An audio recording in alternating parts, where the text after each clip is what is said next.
Hi, Missy. I want to start off by saying that I think the content of your poems this week are so brave.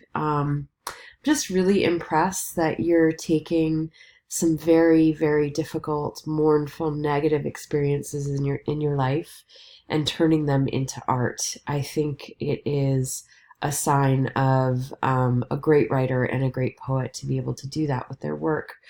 Not that we always have to write about things that are sad or painful, but I just do think that it's a sign of a very talented writer to be able to take the more difficult times in our life and turn that into something beautiful. So I want to start there. In the gathering images, so this kind of strayed from the assignment. What I wanted you to do is go somewhere and experience it for half an hour, experience that place, gather sensory detail that was new to you, and turn it into a poem. So this didn't exactly fit the prompt, fit the assignment. Of course, I gave you credit for it anyway. And I do think that the poem is really beautiful. I love the ing words. I love the repetition of the ing words.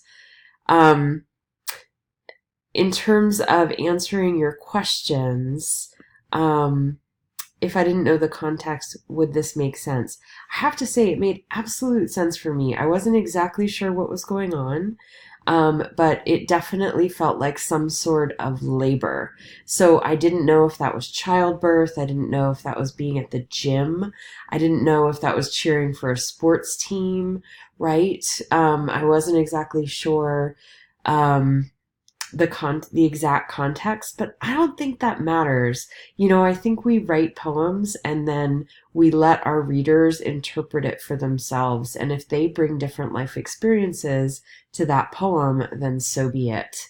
So I don't think that's something to necessarily to worry about in terms of that. But um, the other ing verbs that you could use. I mean, I think you're already doing that. I think you already have such a great selection here: waiting, hoping, praying, pushing, pulling, straining. My only suggestion moving forward would be to play around with alliteration a little bit.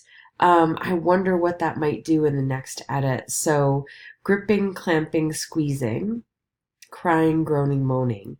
What if you were to use gripping, groaning, clamping, crying? Do you hear the very first sound of each of those words, the g g, the s s? So that repetition of a particular letter, and I wonder if that might sort of build the tension of the poem a little bit.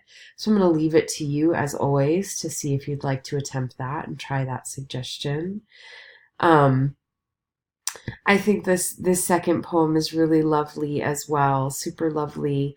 Um, I don't think that you need longer lines. I don't think the poem suffers for it. If you'd like to add in more physical description, I mean, I think you can. I think you can be really specific. Like, what if you actually name Kiki as your daughter in this poem, right? Like, what if there's a line about your personal connection to her? What are the other things that she does in her day that make you feel joyful? I think that it's super smart to restrict yourself to the syllable count. I think that giving ourselves those sort of restricted forms can be really helpful in terms of crafting a poem. So I would say go ahead and stick to this restricted syllable count, but feel free to write longer. Feel free to write a longer poem, including more detail, and see what that might do. Well, thank you so much, Missy. I'm excited to see where you go with these and what you submit next week.